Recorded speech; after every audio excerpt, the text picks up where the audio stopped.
Okay, let's unpack this. We've all heard the advice, right? If you want to be great at something, you need to specialize early, practice like crazy, devote all your time. Yeah, the 10,000 hours rule, all that stuff. Exactly. But does that really hold true? Especially in, the super competitive world of elite sports. Hmm. Today, we're doing a deep dive into this really fascinating research paper. It kind of pulls back the curtain on how elite junior hockey players in Canada actually developed. Yeah, it's a great piece. Original research, published October 2023. And what's so interesting is how it meticulously tracks the paths of 15 players from the Ontario Hockey League, the OHL. Right? So our mission today really is to dig into the surprising details about their childhoods. What activities did they actually do? How many hours?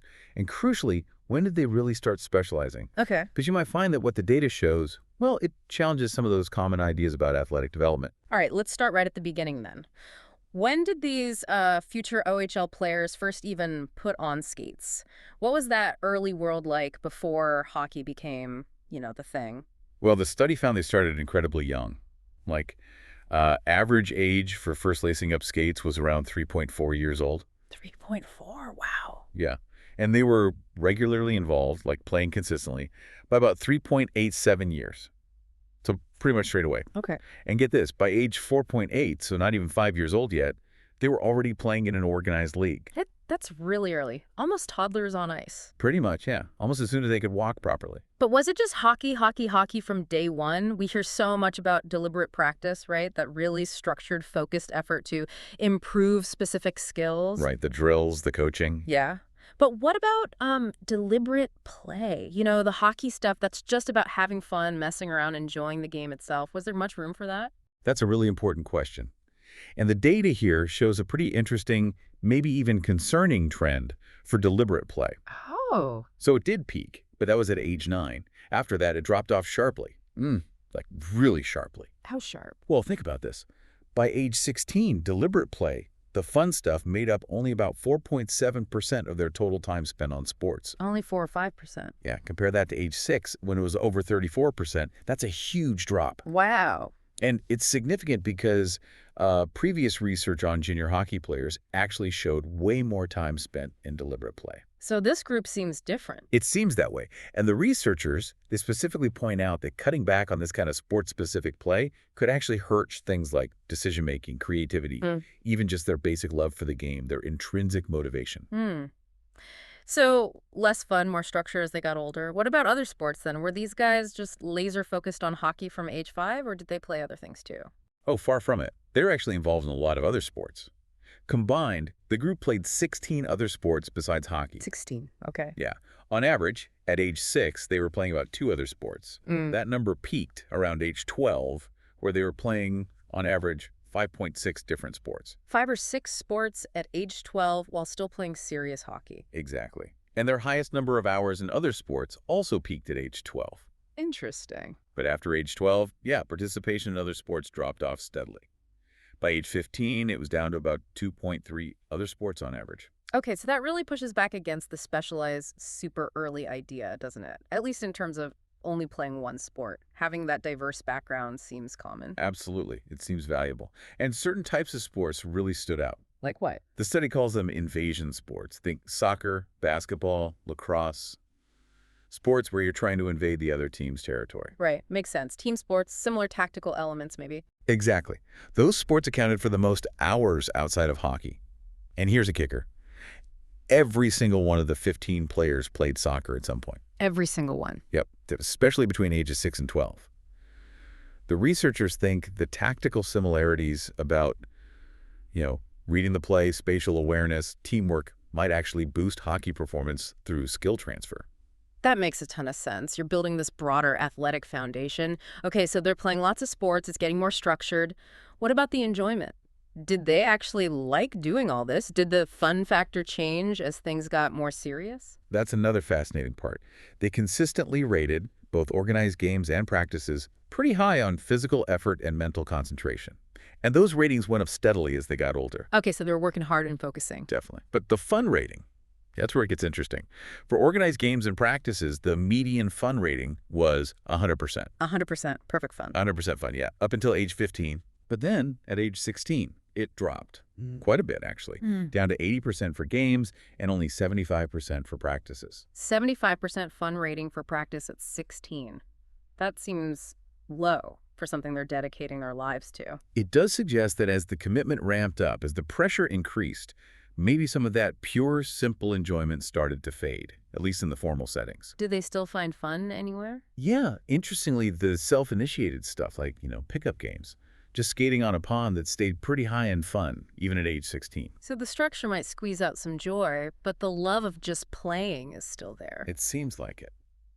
Which is probably crucial, right? Hmm. That underlying fun is maybe what keeps them going through all the intense training. Right. It's like you said, that intrinsic motivation. Okay, so they played lots of sports early on, but the fun and structured hockey started to dip later. At some point, though, the focus must have really narrowed onto hockey. When did they truly specialize? Okay, and this, for me, is one of the most interesting findings, because there's a big gap between when the players thought they specialized and when the data suggests they actually did. A gap. How so? Well, if you ask them, based on their own recall, they'd say hockey became their main sport around age 11, almost 12, like 11.67 years old. Okay.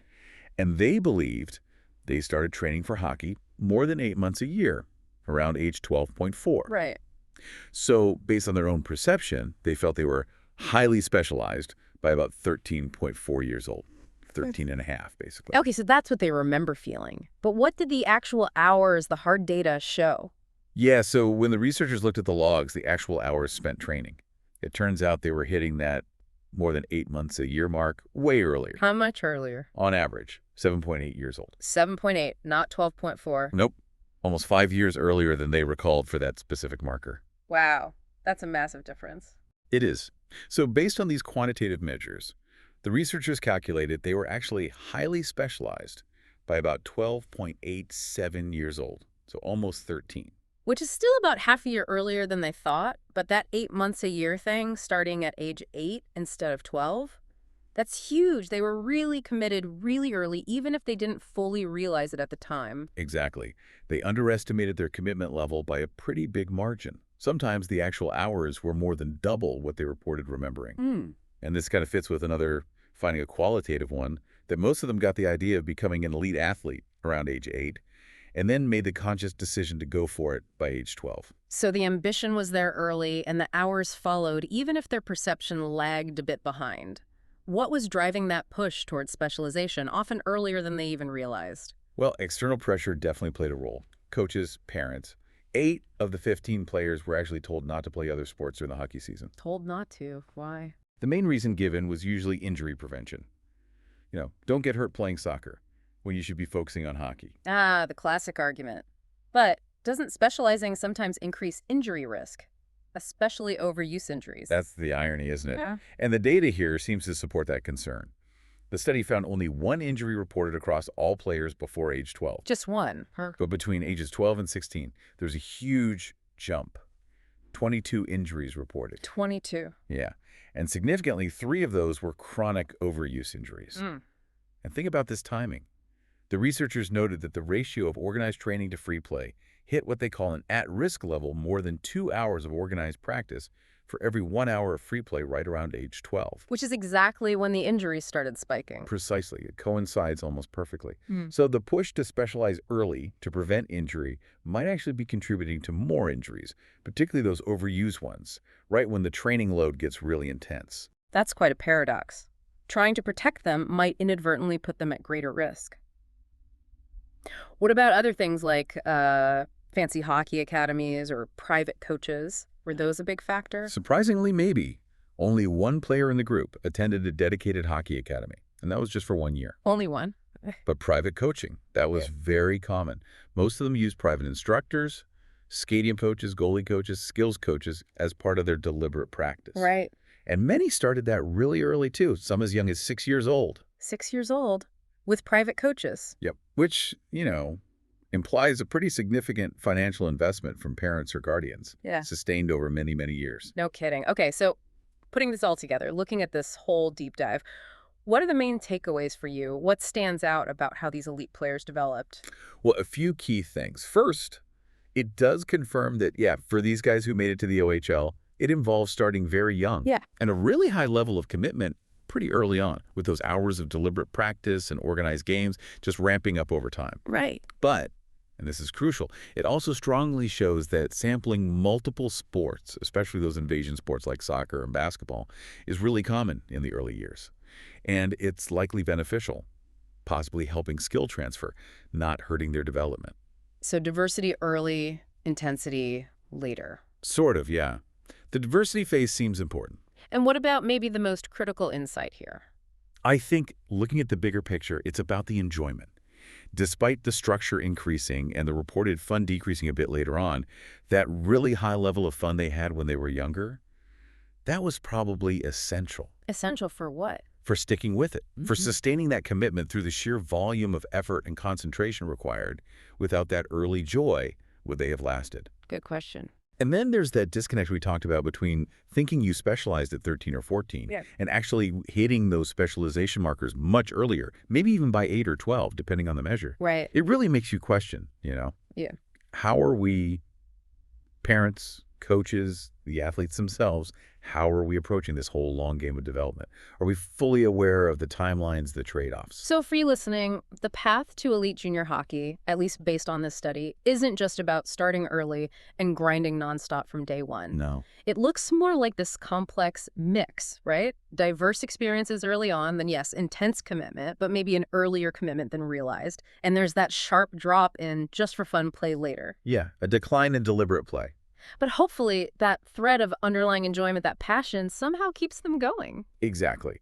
I think ultimately what this deep dive shows you is that while, yes, early exposure and intense practice are definitely part of the equation, so are those early years of playing multiple sports.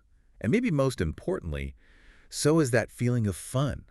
That enjoyment seems like a really crucial ingredient for sticking with it long enough to reach that elite level. Which leads to that final thought, maybe. Yeah, it begs this kind of provocative question, doesn't it? Yeah. In this constant push for elite status, this drive for structure and intensity, are we sometimes forgetting about or even sacrificing the pure joy of the sport, the very thing that might fuel that dedication in the first place?